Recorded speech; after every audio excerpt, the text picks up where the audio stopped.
You gonna what? Punch the camera. Don't punch the camera.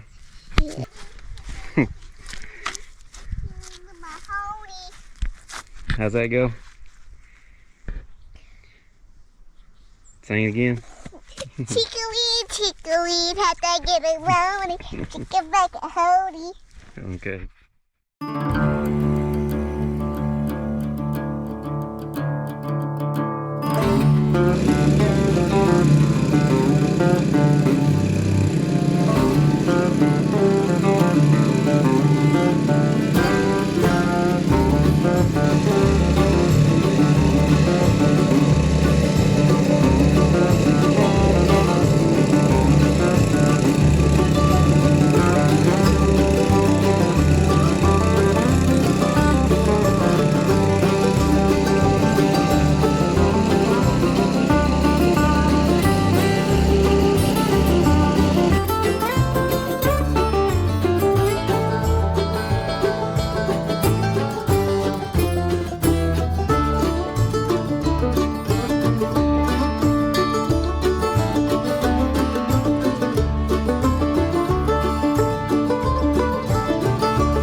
Hey everybody, Jess here, Harold Jam Farms and Outdoors. Welcome back to the channel.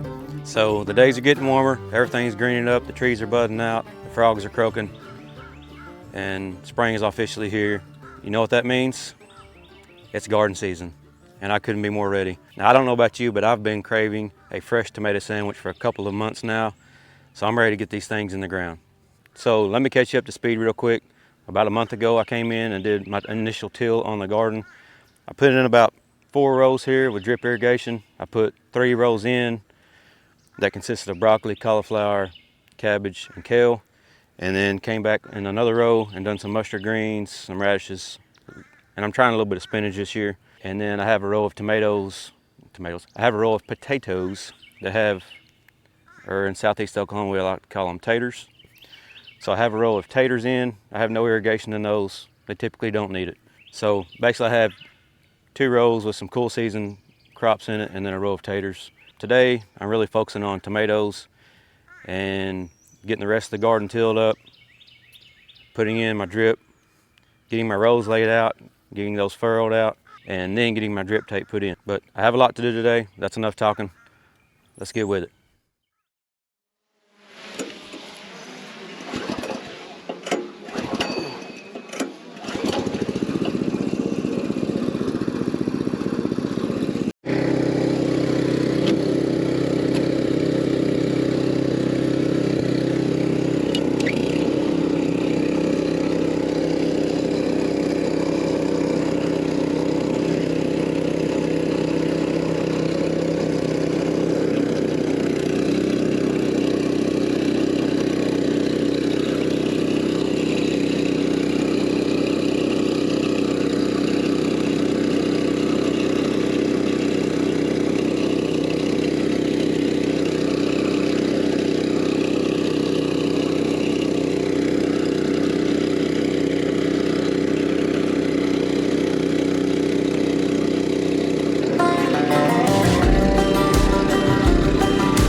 Well, all right, as you seen there, the old trusty Troy-Bilt comes through again. Man, I couldn't do my garden without this thing, I don't think. I've used some other style tillers that other people owned, and you know, I wouldn't do a garden without one of these, I don't think. Probably doesn't get any better than this unless you have a tiller, 3-point tiller attachment on the back of a tractor. Now, I did a video in the past where I had the tiller, showed the tiller, doing a lot of tilling with it. I even have a video where I put an upgraded motor, a newer motor on it. And in that one video, a lot of people that have these were like, you have a Troy-Bilt tiller, there's no reason why you should have footprints in the middle of those rows. And okay, I agree to some, to some degree. And depending on what mood I'm in, sometimes I will do that so that I have a smooth garden. Just depends on how you want it to look. But usually, after I till, I'm coming back in with it's over there somewhere, the Haas wheel cultivator, and I'm putting furrows in so that I can lay my drip tape down. So that really defeats the purpose of making it smooth anyhow. Some folks actually suggested that a lot of these old Troy-Bilts have the capability to rotate these handlebars, and they do. There's a bolt right here. You can loosen that up and rotate it so that you're actually walking to the side holding those handles. But to me, that's just more trouble than what I want to deal with. Having to keep a wrench or a socket handy, keep it with me and rotate those handles every time I want to change them, or it's just, as you've seen there, it works fine just standing to the side. Especially if you already have a pre-tilled garden and then you just want to come back and smooth it out. It's usually not a problem just holding on to that thing with one hand, and more or less drives and tills itself. So as you see here, I have my tomato plants that I started here not long ago. They've actually gotten way too tall on me, a little bit taller than what I like. But good thing about tomatoes is you can dig that hole real deep and get them down in there. So I'm going to come through. I'm going to do this a little bit different this year. Usually I will put in all my pre-plant stuff, fertilizer and black cow compost. And then I will just come back in with the Haas wheel hoe and just actually cover all that drip tape back up. I'm going to do it a little bit different this year because I do use T-posts for my stakes, my trellising. And I always have to dig down to find that drip tape. And it just makes it take a little bit longer. So, and if you don't do that, you will end up driving one of those T-posts through the drip tape and causing a leak. Ask me how I know. So the plan is, I'm going to go through, put in all of my tomatoes without covering this up. Of course, I'm still going to do my pre-plant stuff. And then once I get my T-posts in, then I will worry about covering up the rest of the drip tape. That way, when I'm driving my T-post, I can see my black drip tape, and I know exactly where it's at, and I don't have to worry about hitting it. So anyhow, that's the plan. Let's get with it.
first 4 rows of tomatoes are done.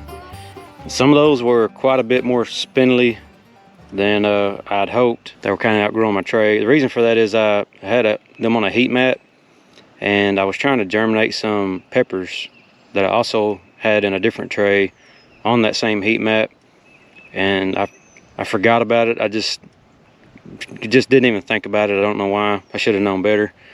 But what that done is that extra heat from that mat causes these tomatoes to grow really tall. So that's a tip there. If you have a heat mat, your tomatoes on a heat mat, I just keep it turned down quite a bit. Normally I would leave it on like 70 degrees because I keep it in a shed that's not insulated or heated or cooled. So, you know, I'll keep the temperature like 70 degrees, somewhere around there, just to keep the soil from getting too cold. So yeah, I was really hoping the wind wasn't going to do that quite this bad. Of course it would do it on a day when I have brand new tomato plants out. So anyhow, that's the gardening. So yeah, tomato rows are done. All right, I went ahead and drove all my T-posts in. So I'm doing about a T-post about every 4 plants. And I did end up putting 6 more plants down there. I forgot that I had some Cherokee purples that I wanted to plant. I really like those just for a slicer tomato, and so I planted some of those I forgot about. So I'm actually out of T-post, so I need to get a few more T-posts for those. And I'll be using the Florida weave on this. And actually we got a storm coming in, supposed to, I think Monday, so I may actually end up putting up a my first row of tomato twine maybe tomorrow, just to help protect these from the storm. Hopefully they don't get hammered too hard by that storm. So yeah, I'm going to go ahead and finish covering up my drip tape now, and tomatoes are pretty much done. Well, all right guys, I think that's it for this one. Thank you guys for sticking around if you made it this far. I really do appreciate it. So tomatoes are in, and they are, hopefully will start growing, taking off. We're starting to get in some warmer days, but not quite tomato and plant and pepper type growing heat, but it'll get here, promise. So tomatoes are done. All the rest of my rows are ready. 4 plants. I think that's it for now. So yeah, thank you guys for sticking around. Hey, if you enjoyed this video at all, do me a favor and click that like button. Leave a comment down below. I'd love to hear from you. And as always, God bless, and we'll see you on the next one.